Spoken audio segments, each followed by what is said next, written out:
Assalamualaikum warahmatullahi wabarakatuh. Waalaikumsalam.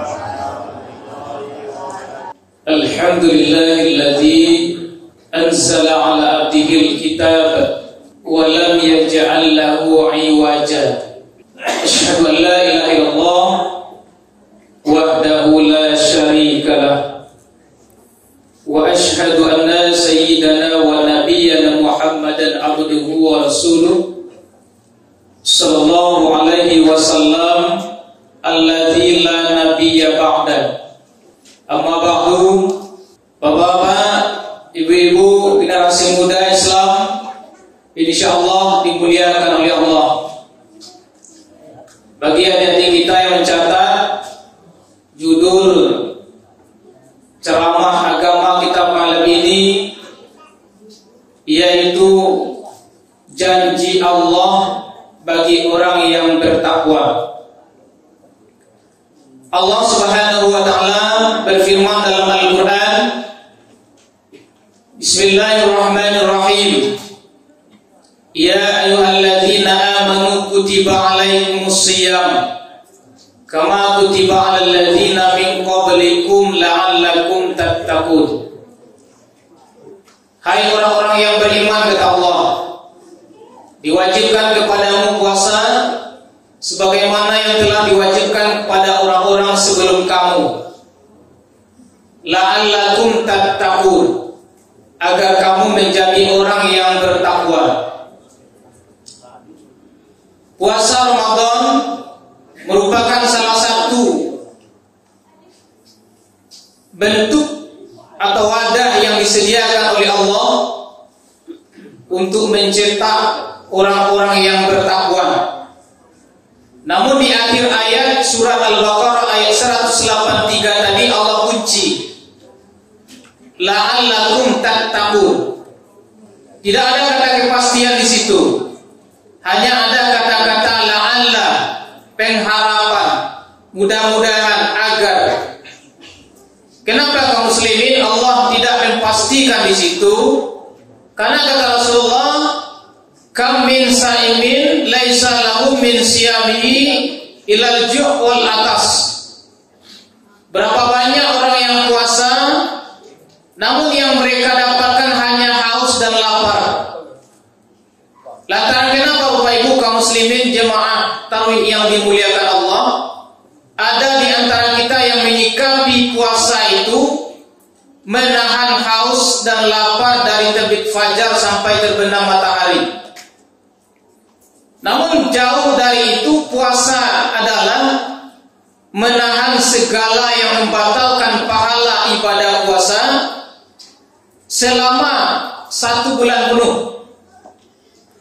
Kalau bicara masalah yang membatalkan pahala ibadah puasa, itu semuanya perbuatan, perkataan, tingkah laku yang dilarang oleh Allah. Berarti termasuk di dalamnya bergunjing dilarang, memfitnah dilarang, gosip dilarang. Ada yang bertanya, Bapak Ibu, bagaimana dengan gosip? Apakah membatalkan puasa? Apa jawabannya kita, Bapak Ibu? Apakah gosip membatalkan puasa? Kalau sebatas kita mengartikan puasa menahan haus dan lapar, gosip tidak membatalkan puasa. Berarti boleh gosip? Boleh, Bu? Boleh, Bu? Bagus aja gosip, Bu. Gosip itu namun keren daripada lunjang, Pak Ibu.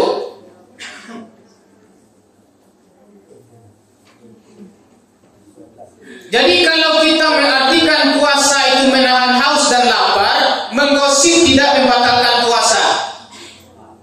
Kenapa? Kalau kita memahami puasa itu membatalkan segala, menahan segala yang membatalkan pahala ibadah puasa, gosip membatalkan pahala ibadah puasa. Karena gosip pun tidak makan minum, Bapak Ibu. Tapi puasa itu adalah menahan segala yang membatalkan pahala termasuk yang membatalkan pahala ibadah puasa. Awak puasa kok pahala yang kita cari itu apa Ibu? Pahala. Mengharapkan ridha Allah. Agar kenapa? Agar tujuan puasa itu bisa kita capai, takwa. Kalau sudah bertakwa, apa yang dikatakan oleh Rasulullah dalam hadis, man shoma ramadanan wahtisaban ghufira lahu ma taqaddama min dzambi. Siapa yang mempuasakan Ramadan dengan penuh iman dan ikhlas, mengharapkan pahala atau keridhaan Allah, diampuni dosanya yang berlalu. Kemudian di dalam hadis Rasulullah juga yang diriwayatkan oleh Imam Bukhari dalam kitab Fathul Bari, man qama ramadanan imanan wa ihtisaban ghufira lahu ma taqaddama min dzambi. Ini hadis sahih Bapak Ibu, Imam Bukhari perawinya, yang terdapat dalam kitab Fathul Bari. Siapa yang mendirikan Ramadan dengan penuh iman dan mengharapkan pahala atau keridhaan Allah, diampuni dosanya yang berlalu. Yakin awak berdosa Pak Ibu? Yakin. Jujur. Pasti kita berdosa.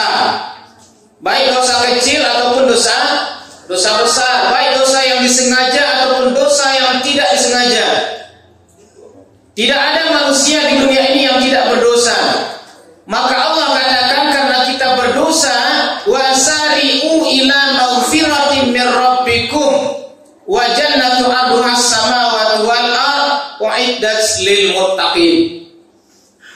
Disuruh kita bersegera oleh Allah menggapai ampunan Allah. Kenapa kita harus menggapai ampunan Allah Bapak Ibu? Tidak ada yang bisa mengampuni dosa kita selain Allah. Kalau dosa kita diampuni oleh Allah, berarti kita bersih. Maka apa yang harus kita terima Bapak Ibu? Surga yang luasnya seluas langit dan bumi. Itu disediakan oleh Allah untuk siapa Bapak Ibu? Ini janji Allah untuk orang yang bertakwa. Semoga kita termasuk orang yang bertakwa. Amin insyaallah. Lalu siapa saja orang yang bertakwa itu? Di dalam Al-Quran surah Ali Imran, Allah katakan orang yang bertakwa itu adalah orang yang berinfak, memberikan hartanya di jalan Allah dalam keadaan sempit ataupun dalam keadaan lapang. Kalau dalam keadaan lapang Bapak Ibu, wajar. Bahkan siapa yang tidak menginfakkan hartanya di jalan Allah, tidak bersedekah di jalan Allah dalam keadaan lapang, itu berarti orangnya pelit, kikir, bakhil bahasa Arabnya, bahasa Islamnya. Orang yang bakhil dibenci oleh Allah. Orang yang bakhil akan disempitkan oleh Allah. Seperti kata Allah dalam Al-Quran surah Al-Baqarah ayat 245, ada orang yang dilapangkan oleh Allah bagi siapa yang dikehendakinya, dan ada orang yang disempitkan oleh Allah bagi siapa yang dikehendakinya. Siapakah yang disempitkan oleh Allah? Orang yang kikir, orang yang pelit, maka mereka akan disempitkan oleh Allah, disulitkan hidupnya. Kadang-kadang Pak Ibu di dunia kelihatannya hidupnya lapang, banyak harta, rumah mewah, mobil banyak, tapi dalam hakikat hidupnya dia itu terasa sempit, terasa gelisah, tidak damai, tidak nyaman. Di rumah tangganya sering bertengkar antara suami dan istri, antara anak dengan orang tua tidak cocok. Berarti yang diperolehnya bukanlah keridhaan Allah. Apa gunanya banyak harta tapi tidak tenang, tidak diridai oleh Allah? Maka supaya kita tenang, damai, jangan jadi orang yang pelit, jangan jadi orang yang kikir. Jadi orang yang bertakwa itu Kata Allah, salah satu tipenya adalah orang yang menginfakkan jalan hartanya di jalan Allah, baik dalam keadaan lapang maupun dalam keadaan sempit. Bapak Ibu dan Allah yang dicintai Allah, itu yang pertama. Kemudian orang yang mampu menahan amarah. Ini sangat sulit. Amarah ini mudah sekali terpancing. Sedikit-sedikit marah, sedikit-sedikit marah. Kenapa Bapak Ibu? Marah itu adalah kerjanya setan. Jadi siapa yang tidak bisa menahan amarahnya, ketika itu berarti dia sedang dikuasai oleh setan. Hati-hati. Yang kedua, kemudian yang ketiga, orang yang mau memaafkan kesalahan manusia. Kita ini manusia Bapak Ibu? Manusia. Buktinya kita manusia, kita diberikan akal oleh Allah, diberikan hati nurani oleh Allah. Maka sebaik-baik manusia, dia yang mau memaafkan kesalahan saudaranya, kesalahan temannya. Ada Bapak Ibu, antara kakak dengan adik sudah datang pula Ramadan, ya dari Ramadan sebelumnya, yang tegur sapa ini juga tidak. Sudah memutih pula tulang orang tuanya di dalam kubur, yang tegur sapa ini juga tidak. Sementara Rasul katakan 3 hari saja tidak bertegur sapa, itu tidak terima pahala ibadahnya selama 40 hari 40 malam. Bayangkan, 40 hari 40 malam tidak diterima ibadahnya oleh Allah. Bagi siapa? Bagi orang yang tidak bertegur sapa. Dan di dalam hadis Rasulullah dikatakan, orang yang memutuskan hubungan silaturahim tidak termasuk golongan umatku, kata Rasulullah. Nah, jadi kalau tidak golongan umat Nabi Muhammad, golongan siapa oleh Pak Ibu? Jadi perlu kita pahami Pak Ibu, meskipun berat, tapi memaafkan kesalahan orang lain itu mulia di sisi Allah.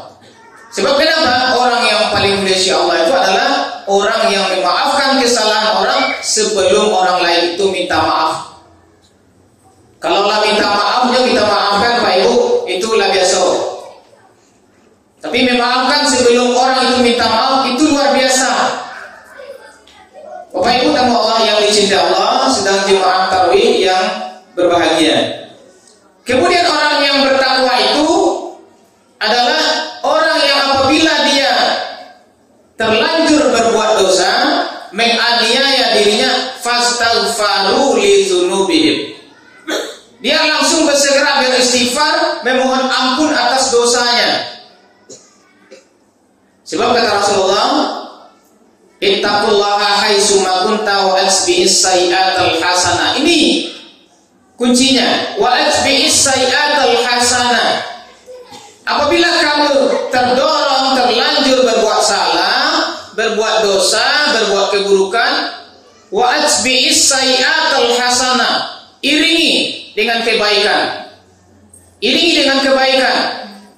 Buatlah kebaikan sebanyak-banyaknya, apapun bentuknya. Kenapa Bapak Ibu? Tamhuha, kata Rasulullah, supaya kebaikan itu bisa menghapus kesalahan yang pernah kita lakukan. Supaya kebaikan itu bisa menghapus dosa atau perbuatan buruk yang pernah kita lakukan. Bapak Ibu dan Allah yang dicintai Allah, begitu mulianya jadi orang yang bertakwa.